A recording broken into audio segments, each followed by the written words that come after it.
वो 8 नंबर का पूछा जाता है, 4-4 नंबर का वेटेज होता है।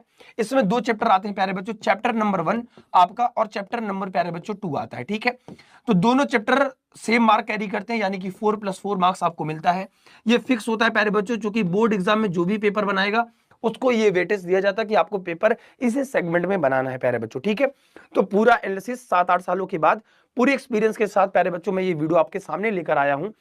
आई होप ये वीडियो आपके लिए बहुत पावरफुल और बहुत ही स्पेशल रहेगी और बहुत ही धमाकेदार और बहुत ही ज्यादा इंपॉर्टेंट रहेगी प्यारे बच्चों, ठीक है। सबसे पहले गुलाम का नियम और गुलाम के नियम की सीमाएं आपके लिए बहुत इंपॉर्टेंट है, जो आपके बोर्ड परीक्षा में देखने को मिलती है। एमसीक्यू में पूछा गया प्रश्न अगर मैं आपको बता दूं प्यारे बच्चों, तो गुलाम के नियम का सदिश रूप वेक्टर फॉर्म आपसे पूछा जाता है प्यारे बच्चों, सदिश रूप पूछा जाता है, ठीक है। फिर वैद्युत क्षेत्र की तीव्रता प्यारे बच्चों, यहां से आपको डेरिवेशन देखने को मिलता है, जरा ध्यान से देखिएगा, यहां से आपको डेरिवेशन देखने को मिलता है। फिर एक समान वैद्युत क्षेत्र में द्विध्रुव आघूर्ण पर बल आघूर्ण, यहां से प्यारे बच्चों टाउ बराबर जो आपका पी साइन थीटा वाला सूत्र है, इस पर न्यूमेरिकल या फिर 3 नंबर के डेरिवेशन लघु उत्तरीय प्रश्न में पूछा जाता है किसी न किसी सेट में।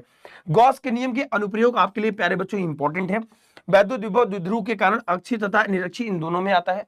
निरक्षीय स्थिति इसमें इंपॉर्टेंट होता है क्योंकि वैद्युत द्विध्रुव के कारण निरक्षीय स्थिति में वैद्युत विभव का मान प्यारे बच्चों शून्य होता है, बी का मान शून्य होता है।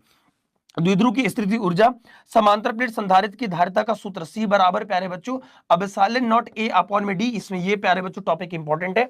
अगर इन दोनों प्लेटों के बीच में T मोटाई का कोई परावैद्युत पदार्थ भर दिया जाए प्यारे बच्चों, तो वो फार्मूला भी आपके लिए इंपॉर्टेंट होता है, जिसका मान एप्सिलॉन नॉट A अपॉन में प्यारे बच्चों D माइनस में T plus T by K होता है। ये फार्मूला भी आपके पेपर में देखने को मिल सकता है प्यारे बच्चों। संधारित्र का संयोजन इंपॉर्टेंट होता है, यहां से प्यारे बच्चों आपको न्यूमेरिकल देखने को मिलता है। ये ऐसे टॉपिक है जिसके बिना आपका प्यारे बच्चों बोर्ड एग्जाम में पेपर बनना बिल्कुल ही नामुमकिन है। ये अगर ये टॉपिक आपके रेडी नहीं है और आप बोर्ड परीक्षा में बैठने वाले हैं, तो ये आपके लिए घातक हो सकता है प्यारे बच्चों। इसलिए इस वीडियो को आपको सिर्फ और सिर्फ ईमानदारी से आखिरी तक देखना है और आपको खुद लगने लगेगा कि सिर्फ इस टॉपिक को हमें रेडी करके तो जाना ही जाना है प्यारे बच्चों, ठीक है। अगले यूनिट पे बढ़ते हैं प्यारे बच्चों, जो आपका आता है वैद्युत चालन से वैद्युत धारा नामक चैप्टर। वैद्युत धारा आपको पूरे के पूरे 7 मार्क्स देती है। ये मार्क्स प्यारे बच्चों आपके बोर्ड एग्जाम के द्वारा, यानी कि उत्तर प्रदेश माध्यमिक शिक्षा परिषद द्वारा डायरेक्ट प्यारे बच्चों ये क्या है नोटिस है कि भैया ये इतने चैप्टर का सेगमेंट बटा हुआ है, 7 मार्क्स आपके बोर्ड परीक्षा में आएगा ही आएगा। स्कोर करना चाहते हैं 70 आउट ऑफ 70, तो बस इस वीडियो को आखिरी तक आप देखते रहिए और यकीन मानिए कि आप खुद कमेंट करके जाएंगे सर मजा आ गया। अगर आपको किसी और टॉपिक पे वीडियो चाहिए प्यारे बच्चों, तो आप